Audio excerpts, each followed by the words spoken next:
Muito bem, pessoal. Então, hoje vamos falar do filósofo das ideias, o nosso amigo Platão. Em grego está o nome dele ali. Dá uma referência, né? O P, o L, o A, o T, o O e o V, que seria Platão.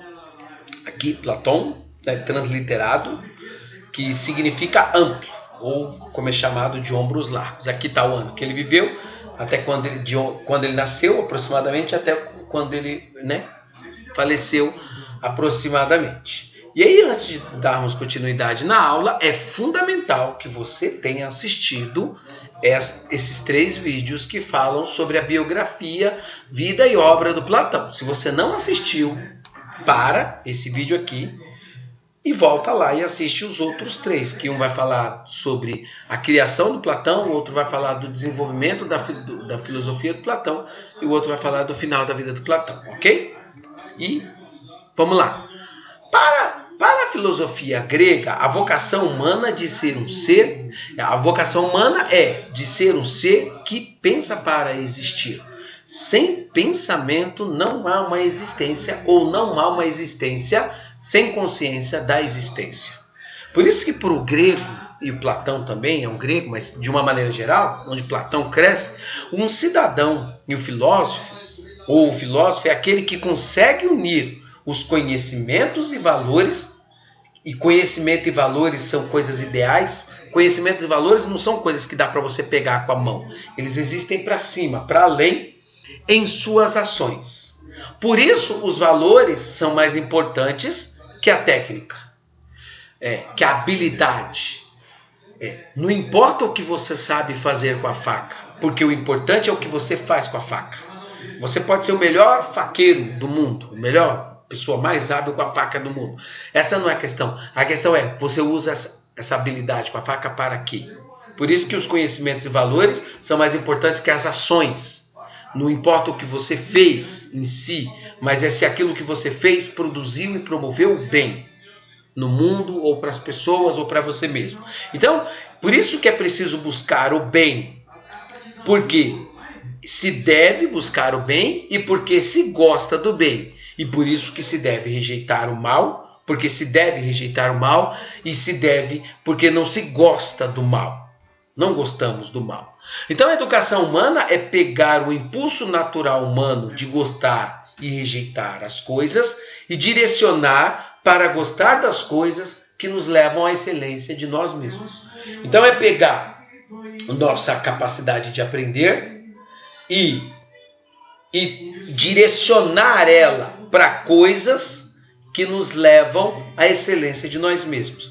E Platão, ele vai pegar então as ideias do Heráclito, o rio é rio porque vive em movimento, e pegará as ideias do Parmênides, as coisas só são o que elas são porque elas permanecem sendo o que elas são, e unirá esses 2 pensamentos e formará a sua filosofia a partir da orientação e do ensinamento de Sócrates. Porque Platão, como você viu lá no outro vídeo, é um aluno do Sócrates, né? Tem Sócrates como o seu principal mentor.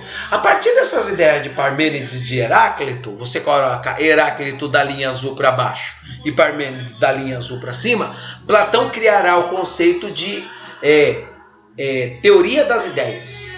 O mundo é um processo de ideal e real.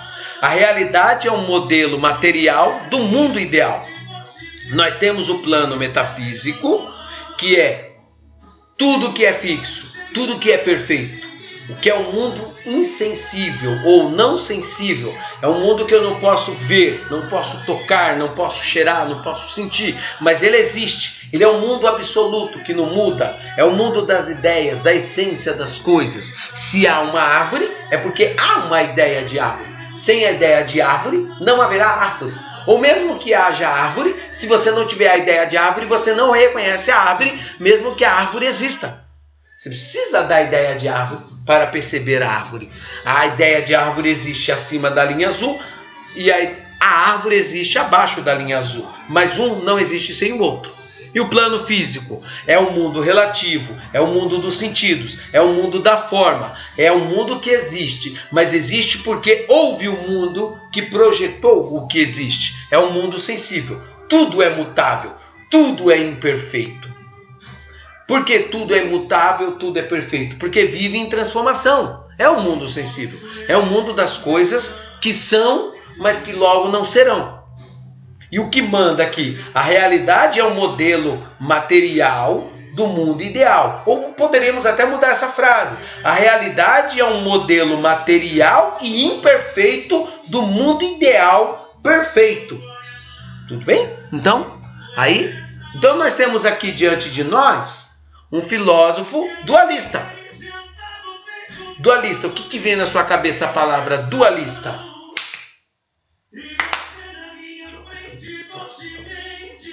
Um filósofo dualista.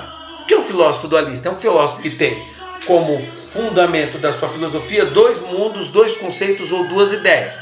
Para Platão, o mundo ideal e o mundo real. Então, o mundo é composto, no número um, o mundo é composto por realidades opostas. O bem que se opõe ao mal, o corpo que se opõe à alma, o claro que se opõe ao escuro, o amor que se opõe ao ódio. Mas dá para ter o bem sem o mal? Dá para ter o corpo sem a alma? Dá para ter o claro sem o escuro? Não! Dá para ter o amor sem o ódio? A medida do amor é a medida do medo da perda da pessoa amada. Esse medo da perda da pessoa amada nos leva a criar sentimentos negativos em relação à pessoa amada, que nos levará a ter ódio, não da pessoa amada, mas do próprio medo. Mas é preciso ter consciência disso. Então, e o claro e o escuro, eles são opostos? Não. Onde há um, o outro some, mas é por causa da falta de um que nós sabemos que é o outro. É a composição das duas realidades. O corpo é corpo sem alma? Não, porque precisa da alma para identificar o corpo. Mas a alma sem o corpo será alguma coisa? Não. Como você vai saber se a alma existe, que a alma existe, se não houver um corpo para ela mostrar a sua existência? Então, é disso que o Platão está querendo dizer. A sua filosofia fundamentada. Uma realidade complementa a outra, apesar de ser opostas. No segundo momento, Platão nos dirá: a realidade, aqui no ponto 2, ela é dual e complementar. Apesar delas serem opostas, as realidades elas não se negam. O branco não nega o preto. O corpo não nega a alma. Não, elas são realidades que se complementam. Um precisa do outro para ser o que é. E o outro precisa do um para ser o que é. Então é como uma moeda, que tem a cara e tem a coroa. Sem a cara não há coroa e sem a coroa não há cara. É preciso das duas coisas para que haja a moeda. Assim também é o pensamento, é a existência. É preciso as ideias do mundo e é preciso a existência do mundo. Um complementa o outro. A realidade é ideal e a realidade é material. Contudo, o ideal é superior e determina o material. Porque olha lá o exemplo do cavalo aqui no lado esquerdo, acima, superior da sua tela. Ou talvez para você aparecerá direito na gravação. Nós temos uma ideia de cavalo. Todos nós temos uma ideia de cavalo. E quando nós observamos os cavalos no mundo, preto, cinza, marrom, alto, baixo, pequeno, grande, gordo, magro, nós saberemos reconhecer um cavalo. Por quê? Tem crina, tem rabo, tem quatro patas, tem cabeça, orelha de cavalo. Então, nós sabemos reconhecer um cavalo por causa de uma ideia de cavalo que há em todos nós. E o cavalo material, embora não seja igual ao cavalo ideal que há em cada um de nós conseguimos perceber esse cavalo. Então, no momento 4, embora a realidade material seja a fundadora, ela não é por si só suficiente. Porque é fora dela que ela tem a sua plena realização. Um cavalo, vamos supor que exista cavalo no mundo, mas não existe a ideia de cavalo no mundo. Como nós vamos dizer que esses cavalos que existem no mundo são cavalos, se nós não criamos a palavra, a ideia, um ideal, um modelo de cavalo? Não existirá cavalo, existirá o animal, o ser ali comendo capim, mas não vai ser cavalo, porque não existe aqui um cavalo. E assim é para toda a realidade, dirá Platão. Todas as coisas antes de existirem, existirão a partir da sua ideia. Pense em alguma coisa que você pode fazer sem pensar para fazer. Aí você dirá, eu posso fazer alguma coisa que eu não pensei para fazer. Mas aquilo que você vai fazer não tem uma ideia sobre aquilo? Tem. Então, percebe? Mesmo que você não tenha pensado para fazer, aquilo que você vai fazer já existe, porque você conseguirá identificar a existência daquilo, a presença daquilo. E existirá, mesmo que você não tenha pensado. Então, toda a realidade, todo acontecimento é retrato, espelhamento de um mundo ideal, de um pensamento ideal, de uma coisa existente no mundo ideal. Ok? Para existir uma árvore, é necessário ter a ideia de árvore. A mesma coisa. Como é que eu sei o que é uma goiabeira e o que é uma goiaba?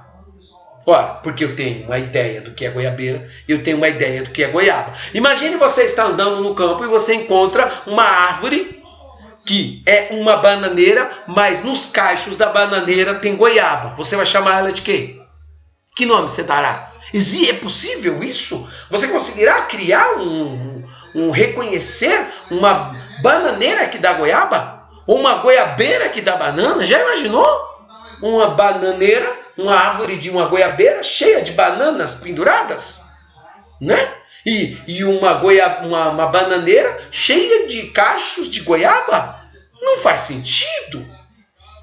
É disso que o Platão está nos falando. Nós temos o filme Matrix, que é a formação de ideias do mundo dentro de nós. A Matrix é o mundo ideal, é o mundo das ideias, é a formação de ideias do mundo dentro de nós. Mas qual mundo está sendo formado dentro de nós? Se perguntará o filme Matrix. É o mundo real ou é o mundo ideal? É o mundo que a Matrix quer nos dar ou é o mundo que nós projetamos? Lembra do filme? Você assistiu do Neo, né? Então, o Morfeu diz para o Neo, se tomar a pílula azul, a história acaba e você acordará na sua cama acreditando no que quiser acreditar. A pílula aqui é a filosofia. Então, a pílula vermelha, não a azul. A azul é a pílula que te deixa sem filosofia. Ou seja, o mundo é assim, você vai estudar, você vai trabalhar, você vai casar, você vai ter filhos, você vai ter família, você vai ficar rico e vai ter uma vida maravilhosa. É isso que dizem para você que você deve fazer para estar bem. Mas a pílula vermelha, dirá Morfeu, se você tomar a pílula vermelha, ficará no país das maravilhas. E eu te mostrarei até onde vai a toca do coelho. Na pílula vermelha é a filosofia. Tomando a pílula vermelha, você terá o conhecimento da filosofia e você vai entender o mundo como ele é. E as coisas como elas são. E vai se desenvolver no mundo a partir do conhecimento do mundo. Então, quando você toma a pílula vermelha, que é a filosofia, você vai se perguntar, estudar por quê e para quê? Trabalhar com o quê e por quê? Casar? Ter filhos? Felicidade? Então você vai passar a analisar as coisas para dizer o que as coisas são ou entender o que as coisas são. Então isso é a Matrix, é conhecer as estruturas que estruturam a nossa estrutura de vida. Eu gostei dessa frase. Então é preciso entender, para Platão, a educação ela ensina mais pelo que ela retira do que pelo que ela dá. Estudar é tirar, primeiro momento, a opinião. Você tem opinião, não tem? Opinião é como cada um tem o seu. Então, complete a frase, né? Então, cada um tem a sua opinião.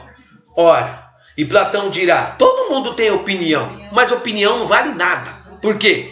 A filosofia, ela vai libertar o pensamento dos conceitos do senso comum para o preencher com as ideias do mundo ideal. Porque a opinião ela é formada a partir do senso comum. Eu acho que, eu penso que. Isso é opinião. Mas da onde você tirou esse acho, essa opinião? Esse conceito? Foi de um estudo, de um pensamento? Ou foi da sua observação? Ou porque te falaram? Ou porque eu ouvi? Entendeu? Então, é preciso tirar a opinião e trazer o conhecimento. No momento 2, a corporidade, o corpo. Educar é ensinar a controlar e educar o corpo, para que o mesmo não seja para que o mesmo seja um facilitador no processo ou para que o mesmo não seja um dificultador do aprendizado. O que te atrapalha a estudar? O que te atrapalha a ler? O que te atrapalha a fazer aquilo que você precisa fazer? Não é o cansaço? Não é a preguiça? Não é a falta de vontade? E onde é que essas coisas se dão? O cansaço, a preguiça e a falta de vontade? No corpo. Então, se você conseguir anular o corpo e cuidar da sua saúde, cuidar da sua corporidade, ter um corpo saudável e um corpo cheio de energia, mais disposição você terá para fazer aquilo que é necessário. E também, no terceiro momento, educar é se livrar das ambições particulares. É ajudar o indivíduo a trocar suas pressuposições particulares por conceitos ideais e trocar por conceitos supremos, que seriam o mundo ideal. Nós temos desejos e vontades que são pessoais.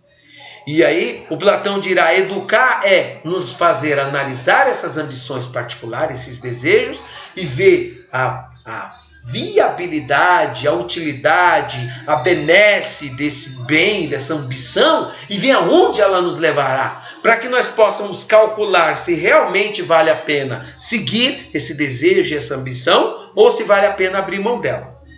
Tudo bem? Então, educação ensina mais pelo que ela retira do que pelo que ela dá. Então, o primeiro momento que o aluno, o discípulo de Platão vai ter no processo do Platão é tirar essas enganações que roubam o conhecimento de você, para que depois ele possa te ajudar a chegar a conhecer a verdadeira filosofia, o verdadeiro pensamento que vem pela dialética. Lembra lá a dialética do Sócrates? Você diz assim, eu amo a minha mãe. Lembra esse exemplo? Eu amo a minha mãe. E aí o Sócrates pergunta, mas o que é o amor? E aí você fica, o amor é isso, isso e isso. E o que é isso? E aí você vai... E o que é a sua mãe? Você ama a sua mãe pelo que ela faz por você? Ou por aquilo, por quem ela é? Então, a dialética é a disciplina das excelências. É o diálogo que nos leva a conhecer as coisas e a conhecer nós mesmos. Então, a dialética é uma disciplina suprema. Por que ela é suprema? Porque nada do que existe é sem a dialética. Veremos isso no segundo e no terceiro ano do ensino médio, mas para existir essa xícara foi necessário um diálogo, uma relação dialética entre o material que formou o vidro ou a cerâmica, mais o calor do fogo, mais o formato de uma máquina que fez esse formato de copo ou de xícara. Foi uma dialética que realizou. A roupa é uma dialética, um diálogo entre o tecido, o algodão, mais a costura, mais o trabalho da máquina ou de uma pessoa. A dialética, o pensamento é... Então, a dialética é inevitável no pensamento natural humano. O pensamento existe como dialética. Para saber o que é claro, eu preciso saber o que é escuro, e para saber o que é escuro, eu preciso saber o que é claro. Um forma o outro. Mas não só isso. Para aprender a andar, eu preciso dialogar e ter contato com alguém que anda. Então, o mundo é composto da dialética.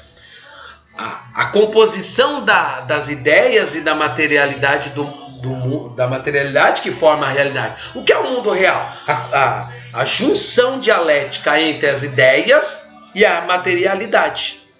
Para existir uma pedra no mundo material, é necessário que haja a ideia da pedra. Porque se eu não souber o que é uma pedra, como é que eu vou identificar a pedra?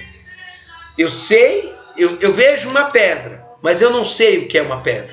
Como é que eu vou chamar de pedra se eu não tenho a pedra? Mas o contrário também. Se eu sei o que é uma pedra, mas eu não tenho a pedra, como é que eu vou ver, reconhecer com os meus olhos essa pedra aqui, se ela não existe aqui?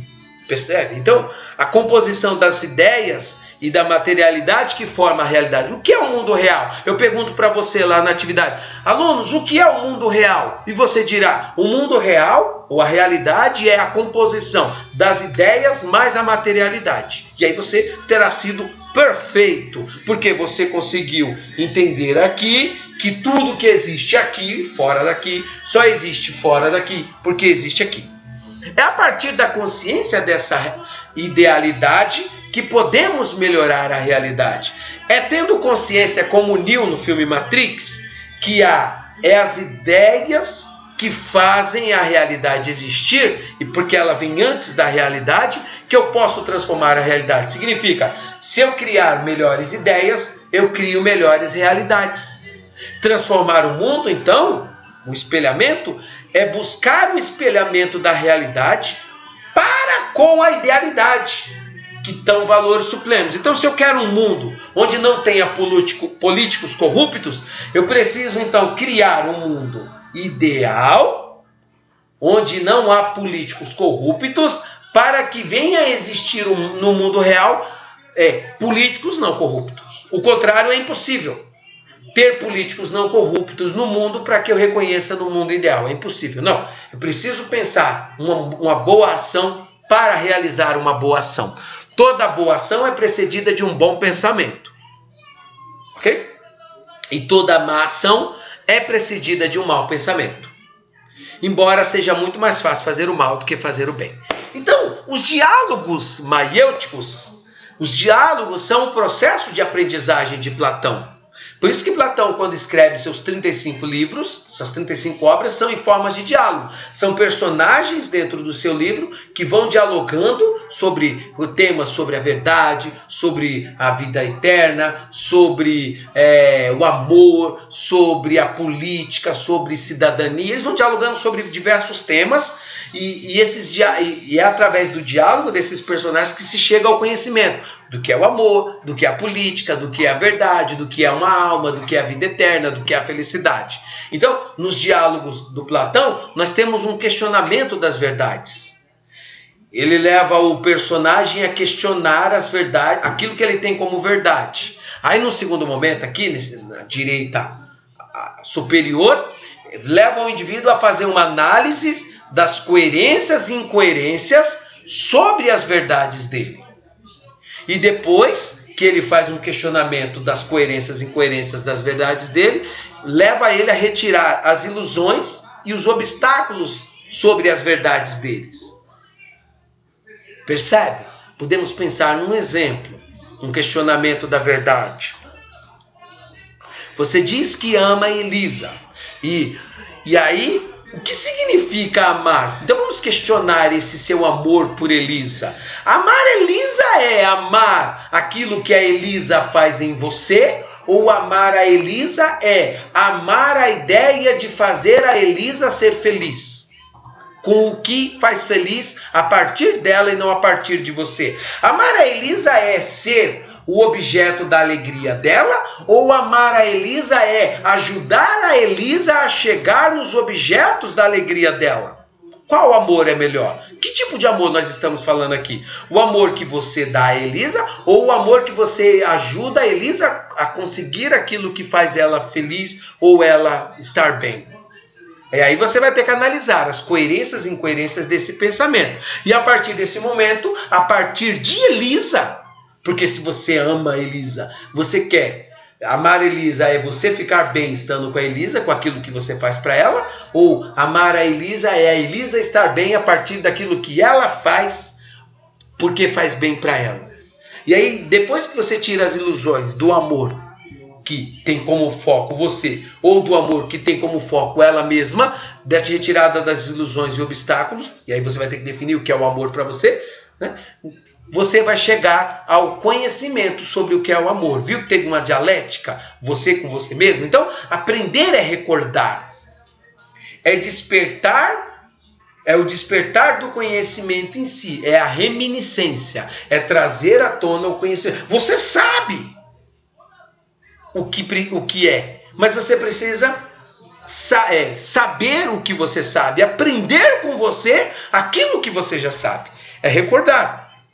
É o mundo das almas, né? Nós vivíamos como no livro Fedon, que é um dos diálogos onde ele vai falar da alma, a nossa alma existe na eternidade, ela aprendeu todas as contas. Sabe aquelas contas difíceis lá que a Patrícia passou, ou que o Richard passa, que você apanha para fazer, ou que o Tiago, ou que o Adriano, ou que sei lá quem passa para você e você apanha para fazer essas contas, né? ou Paulo se apanha para fazer essas contas, a sua alma já sabe fazer aquelas contas desde a eternidade ela sabe fazer. Você que não sabe, você tem que aprender com ela. Como é que você aprende com ela? Disciplina. Senta na cadeira e estuda até entender ou até lembrar aquilo que a sua alma já sabe. Reminiscência, trazer de volta aquilo que já é sabido. E todo esse processo do Platão visa nos libertar, nos levar à verdade, nos libertando da opinião. A opinião não serve na filosofia e na vida prática. Porque opinião é opinião, todo mundo tem. Mas o que é útil é a verdade. Lá, a opinião é as imagens do sensível. As imagens do sensível é do mundo material, o inferior. É a realidade sensível, é a crença, é aquilo que eu acho que é. É opinião, doxa. Não é disso que deve ser feito o pensamento. O pensamento deve ser feito da ciência, da episteme, do mundo ideal. É o conhecimento matemático, é o raciocínio hipotético ou dialógico, é o conhecimento filosófico, é a intuição intelectiva, é o sujeito que pensa sobre o pensar e cria conceitos a partir do seu pensamento sobre os seus pensamentos. E vai além do próprio pensar. E consegue identificar a opinião e a verdade e escolher. Aquele que tem opinião não consegue enxergar a verdade, mas aquele que tem a verdade consegue enxergar a opinião e escolher e intuir a partir daí. E é disso que o Sócrates está falando. A verdade é no mundo ideal, a opinião é no mundo material. Mas não esquecendo que a realidade é a composição dos dois. Tudo bem? Então, qualquer dúvida sobre qualquer slide, qualquer tema abordado aqui, manda no zap. Terei prazer em tentar melhorar, tentar analisar, tentar fazer com que todos nós consigamos entender os conceitos aqui apresentados, tá? Qualquer exemplo que eu tenha dado, se não ficou claro, manda no zap.